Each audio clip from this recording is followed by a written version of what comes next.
ከእስር ቤት ውስጥ ምን አይነት ህይወትን ተማርክ? ምን ነበር የሚሰማ? አይ ቲንክ 6 ቀን ምናምን የምረን አንድ ሳምንት ምር ነበር። ሁላችንም እንዴት ደስ ይላል።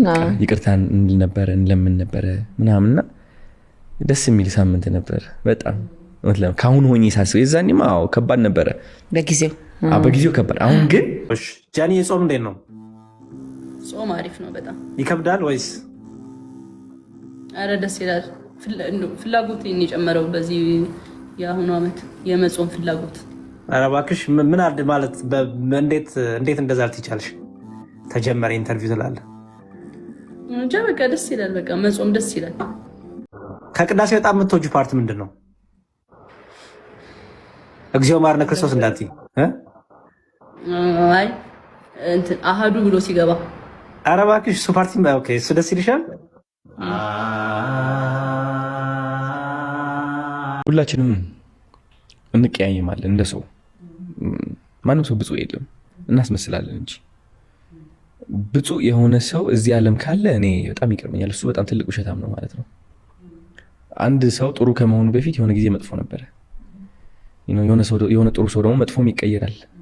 ተጎድቶም የሆነ ነገር አጋጥሞት ምናምንና ብዙዎቻችን እርስ በራሳችን የምንቀያየመው የደረሰብን ነገር ስላለ ነው። ከደረሰብን ጉዳት ተነስተን ነው ሌላ ምን ጎዳው ሰው። እኔ እንደተቀየምኩት ሁሉ እኔ ማስቀየም ያለው ሌላ ሰው ልቤ ይቅርታለሁ። because ብፁዕ እንዳልሆንኩኝ አውቃለሁ። ማንም ሰው ዝም ብዬ አስቀይመኛልና እንዲህ ያልፋለሁ ማናንተ ይቅርታልም አይደለም። በልቤ ይቅርታን ተጎናጽፌ ያ ሰውን በውስጤ በልቤ መስመሬን እኮ ማስመር እችላለሁ፣ ያ ሰው ማራቅ እችላለሁ። ግን ደግሞ ያ ሰው እንደሆነም አውቃለሁ። at the same time ያ ሰው ያጠፋው ጥፋት እኔም ላጠፋ እችላለሁ ወይም አጥፍቼዋለሁ። ስለዚህ የሆነ ሰው መጥቶ ሲያስቀይምሽ አንቺ ያ ያስቀየመሽ ሰው አንቺም የሆነ ጊዜ ላይ አርገሻታል። የሆነ ሰውን አስቀይመሻል። ብፁዕ እንደሆንሽ አይተሽ ማን አንተ ምናምን ብለሽ ከንጽህና ለመጨቃጨቅና ያ ሰውን ጥፋተኛ ለማድረግ ስትሞክሪ ያቺ ቀን እያስታወስሽ አይደለም ማለት ነው። አንቺም ያ ሰው ነበርሽ። ስለዚህ እሱን ሰው ተመልሰሽ ያደረሰብሽ የሆነ ጉዳት ለመመለስ ሳይሆን መሞከር ያለብሽ ኦኬ ተጎድተሃል፣ I see you, like I'm sorry. I mean that doesn't mean ከኔ ጋር ጠብቃለሁ ማለት አይደለም። መስመሬን እጠብቃለሁ፣ ለቀቅላለሁ። ግን ደግሞ በፍቅር አይቼ በቃ ሰው እንደሆንክ ተገንዝቤ በልቤ አቀፌ ነው ጉዜን ቀጥለው። ይህ አንደኛ ለዛ ሰውም አንደኛ ሕክምና ነው፣ ለራስሽም ሕክምና ነው። ሰው እንደሆንሽም ታስተውያለሽ፣ ብፁዕ እንዳልሆንሽ ታውቂያለሽ። ጃኒ የጾም እንዴት ነው? ጾም አሪፍ ነው። በጣም ይከብዳል ወይስ? አረ ደስ ይላል። ፍላጎት የጨመረው በዚህ የአሁኑ አመት የመጾም ፍላጎት። አረ እባክሽ ምን አድ ማለት እንዴት እንደዛ ልትቻልሽ? ተጀመረ ኢንተርቪው ትላለህ እንጃ። በቃ ደስ ይላል። በቃ መጾም ደስ ይላል። ምንድነው? ምን አይነት ቤኔፊት አለው? ምን አይነት ነገር ሰጠሽ ማለት ነው? ምን ጥቅም አገኘሽበት? ብዙ ነገር ከፈጣሪ ጋር ቅርበት።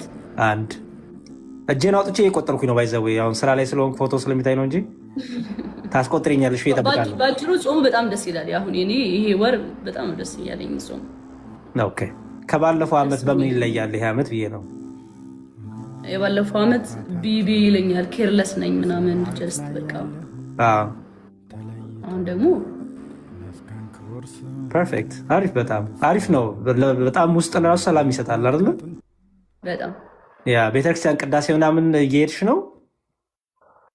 እንደ ቅዳሴ እንኳን አልሄድኩም። ዛሬ ግን አስቀድሻለሁ። ግን ቅዳሴ ባስቀድስ ደስ ይለኛል።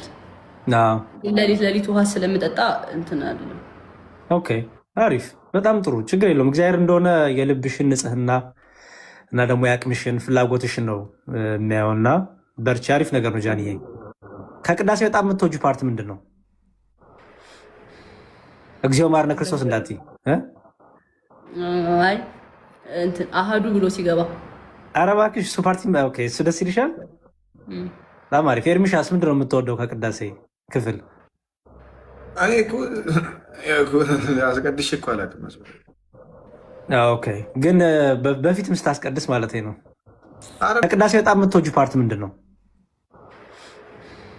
እግዚኦ ማርነ ክርስቶስ እንዳትዪ አይ እንትን አሃዱ ብሎ ሲገባ። አረ እባክሽ እሱ ፓርቲ ኦኬ፣ እሱ ደስ ይልሻል?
ከወጣስ ከእስር ቤት ውስጥ ምን አይነት ህይወትን ተማርክ? ምን ነበር የሚሰማ? አይ ቲንክ 6 ቀን ነው። የምርን 1 ሳምንት? እንዴት ነበር? ውስጥ አሪፍ ነበር እውነት ለመናገር አልዋሽም። የምርን ነው አሪፍ ነበር ስልሽ ባሪፍ አየኸው አንተ? አይ በቃ እንትን ምግቡ ጸዴ ነበር። የምትበይ ወፍሬ ነው የወጣሁት።